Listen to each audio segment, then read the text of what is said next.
Hello everyone, आज के lecture में हम परसेंटेज प्रॉब्लम से रिलेटेड एक प्रॉब्लम देखेंगे। प्रॉब्लम है कि 30% of 100 is equal to 3% of what.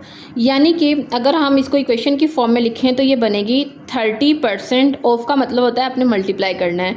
30% of 100 is equal to 3% of what, यानी कि हम कोई नंबर कह देते हैं जो हम फाइंड आउट करना चाहते हैं, let's say that is x। ठीक है, इसका मतलब है 30 को अगर हम फ्रैक्शन की फॉर्म में कन्वर्ट करें तो हमें 100 से डिवाइड करना पड़ेगा। ठीक है, multiply by 100 as it is, तो यहाँ पे भी 100 से मैं डिवाइड कर देती हूँ और यहाँ पे मल्टीप्लाई आ जाएगा x के साथ।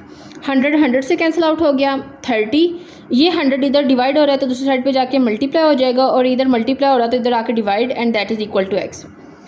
यहाँ से हमारे पास 10 आएगा, और अगर इसको मैं मल्टीप्लाई करूँगी तो हमारे पास आंसर जो है वो 1000 आ जाएगा। ठीक है, और ऑप्शन नंबर सी जो है हमारे पास करेक्ट आंसर है, यानी कि 30% of 100 is equal to 3% of 1000। And this is all about this lecture. Thank you so much.